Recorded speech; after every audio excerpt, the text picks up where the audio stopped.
Hi everyone in English 2323. It's Dr. E and I'm here with your week 8 instructional video. I'm unexpectedly out of town and hope that everything is going to function well when I walk through all that is going on for this week on this computer. So let's see. All right, if we go to the content area, let's take a look at our weekly module. So for this week we have, it looks like a lot of reading, but I'm going to be very honest with you. It's actually not, because this is just, it seemed like it's just come at a really useful time to take a look at Great Britain and areas in Europe from kind of a colonial and imperial perspective, uh, given that we see the repetition of these kinds of ideas and these kinds of issues throughout history. It's really important for us to kind of take a break, take a step back from reading some of the literature of the time period to really drive home some of the ideas that have impacted so many populations globally, um, from this time period in Great Britain, from the Victorian era, right?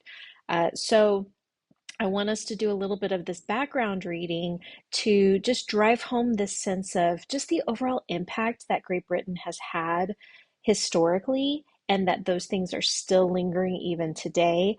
So this is just a little bit of that kind of background reading. So we're reading about just overall the imperial mission, slavery, abolition, and the plantation system.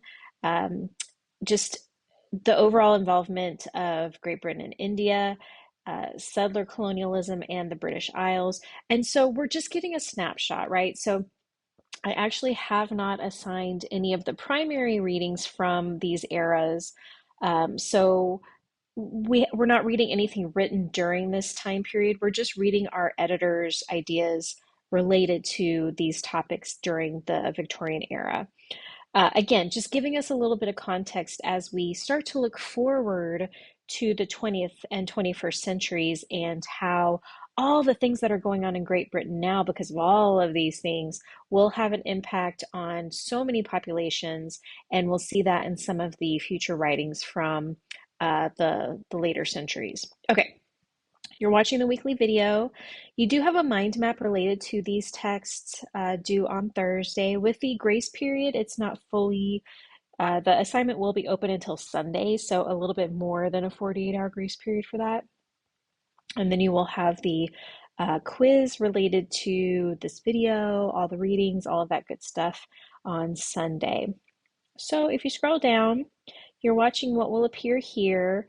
A pretty straightforward week for us, which, it's nice because we are looking ahead to spring break next week.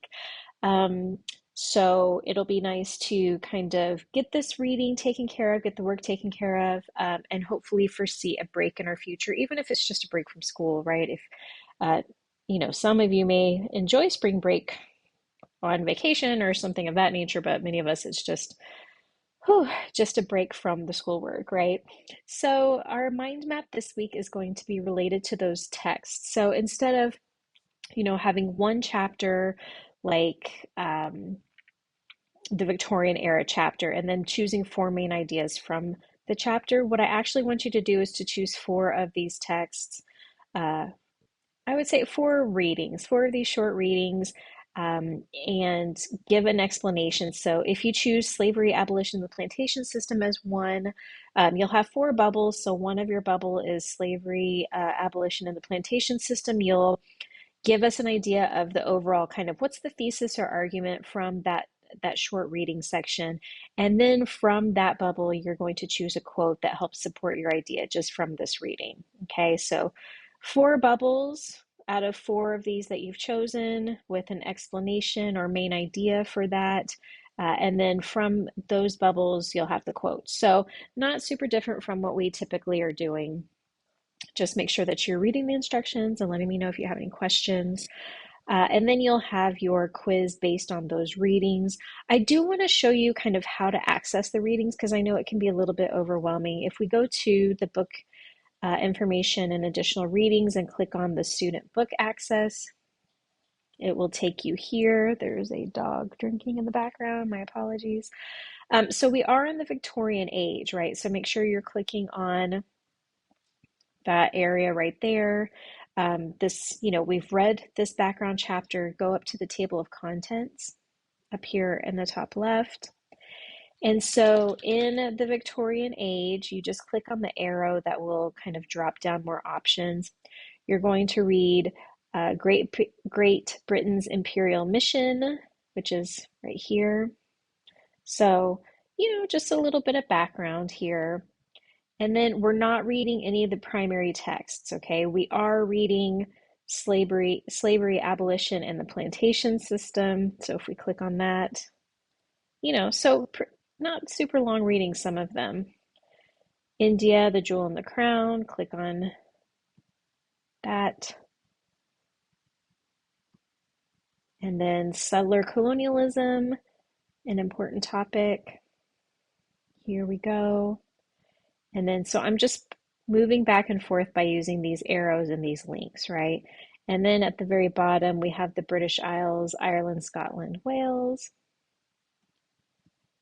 Okay, so yes, I would love for y'all to read the primary text from each of these sections, but we just have a limited amount of time and opportunity for our readings, and I don't want us to move out of the Victorian era without, understanding some of what's going on uh, behind the government, behind all the literature that we've read. So, during Stevenson and Arthur Conan Doyle, these are all things that are happening, the political machinations that are going on behind the scenes, um, that have such lasting impact. The colonization of Great Britain across the globe is kind of just, it cannot be underestimated in terms of the lasting impact that the colonization has had on spaces like India and Australia, New Zealand, Canada, and not to mention all the West Indian countries. I mean, the influence of Great Britain during this time period is so vast. It's hard to imagine giving what we know and live through in this day and age, right? It's kind of, it's mind blowing. So I don't want us to move out of this era without thinking about those things. Okay, so if you go back to our content area and look at this week's module, that's pretty much it. But definitely let me know if you have any questions or concerns about where we are, where we're headed. I have a lot of grading that I need to catch up on. So if you're looking at your grades and think, okay, there are lots that are missing, then you are not alone. Don't worry, I'm working on it. So I have not let everything fall by the wayside just yet, but hopefully you are all doing well, and you're ready to move out of the Victorian era and into the 20th and 21st century readings, but just a little bit to do before then. All right, y'all, good luck this week and take care.